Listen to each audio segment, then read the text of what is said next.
প্রধান উপদেষ্টার new York সফরের বিস্তারিত জানাতে জাতিসংঘ সদর দফতরের সামনে আছেন রিপোর্টার হাসানুজ্জামান সাকি। সরাসরি যাচ্ছি তার কাছে।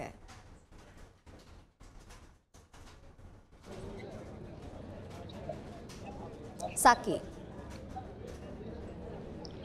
ধন্যবাদ। ৭৯তম অধিবেশনে যোগ দিয়ে তৃতীয় দিনের মতো কর্মসূচি চলছে ডক্টর মোহাম্মদ ইউনূসের।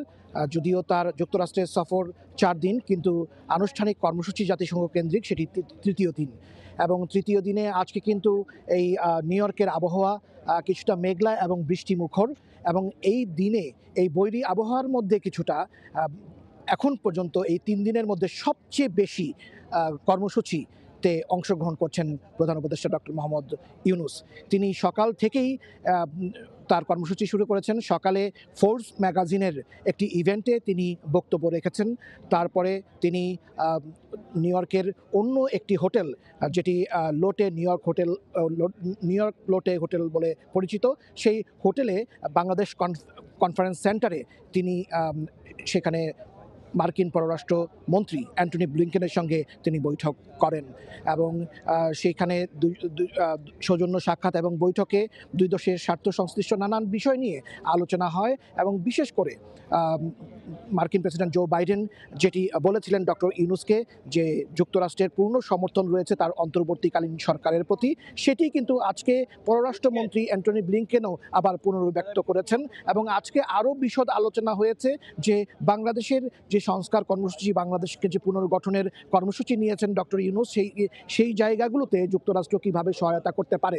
পাশাপাশি বাংলাদেশের যে জিএসপি সুবিধা, পণ্যের শুল্কমুক্ত প্রবেশাধিকার যুক্তরাষ্ট্রে যেটি বন্ধ হয়েছিল অনেক দিন যাবৎ, সেটি পুনরায় চালু করার ব্যাপারে আজকে কিন্তু জোর দেওয়া হয়েছে।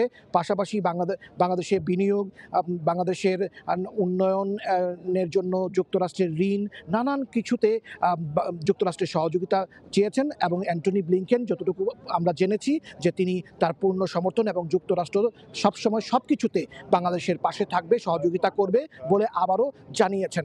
এরপরে ডক্টর মোহাম্মদ ইউনূস আরেকটি হোটেল ওয়েস্টিন, সেই ওয়েস্টিন হোটেলে প্রবাসী যারা ব্যবসায়ী, অর্থাৎ বাংলাদেশি আমেরিকান ব্যবসায়ী এবং বিদেশি ব্যবসায়ীদের সঙ্গে একটি বিজনেস কাউন্সিলের সভায়, মধ্যাহ্নভোজ সভায় তিনি যোগ দেন। এবং তিনি সেখানে বাংলাদেশের ব্যবসা বাণিজ্য কে সম্প্রসারণে প্রবাসীদের এবং বিদেশিদের সহায়তা চেয়েছেন এবং বলেছেন যে বাংলাদেশে এখন যে গত ১৫ বছরে যে সুশাসনের অভাব ছিল সেটি বাংলাদেশে এখন নেই, এবং যে কারণে এখনই আসলে উপযুক্ত সময় এবং সুযোগ হচ্ছে বিদেশি বিনিয়োগ করার বাংলাদেশে। সেই বিষয়টির উপরে তিনি যোগ দিয়েছেন।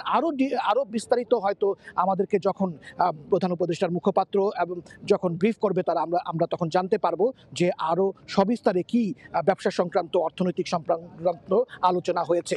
এরপর জাতিসংঘ মহাসচিব অ্যান্টোনিও গুতেরেসের সঙ্গে সৌজন্য সাক্ষাৎ এবং বৈঠক করেছেন ডক্টর মোহাম্মদ ইউনূস। এবং সেইখানে শান্তিরক্ষী বাহিনীতে বাংলাদেশের যে বিশাল অবদান, সেই অবদানের বিষয়গুলো উঠে এসেছে। জাতিসংঘকে আরও কিভাবে কার্যকর করা যায় এবং জাতিসংঘে বাংলাদেশের ভূমিকাকে কিভাবে আরও বাড়ানো যায়, এইসব বিষয়ে এই জাতিসংঘের মহাসচিবের সঙ্গে ডক্টর মোহাম্মদ ইউনূসের কথা হয়েছে। আরেকটি বৈঠকের জন্য আমরা এখন অধীর আগ্রহে অপেক্ষা করছি, খুব গুরুত্বপূর্ণ বৈঠক। সেটি হচ্ছে আন্তর্জাতিক অপরাধ আদালতের প্রসিকিউটরের দেখা করবেন অন্তর্বর্তী সরকারের প্রধান উপদেষ্টা ডক্টর মোহাম্মদ ইউনূসের সঙ্গে। সেইখানে বাংলাদেশের যে আন্তর্জাতিক অপরাধ হয়েছে সেই বিষয়গুলো নিয়ে যে কথা হচ্ছে, বিগত সরকারের সময় যে ছাত্র আন্দোলনে হাজারো ছাত্র শিক্ষার্থীরা মারা গেছেন, সেটি একটি আন্তর্জাতিক অপরাধ, সেই জন্য সেটি বিচারের আওতায় আনা যায় কিনা, এই বিষয়গুলো নিয়ে আমরা আমাদের ধারণা যে এই আন্তর্জাতিক অপরাধ আদালতের প্রসিকিউটরের সঙ্গে আলোচনা হবে।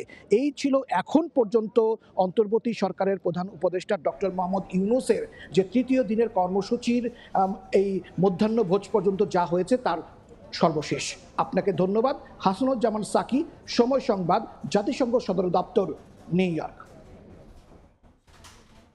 প্রধান উপদেষ্টার নিউ ইয়র্ক সফরের বিস্তারিত জানতে সরাসরি ছিলাম জাতিসংঘ সদর দফতরের সামনে।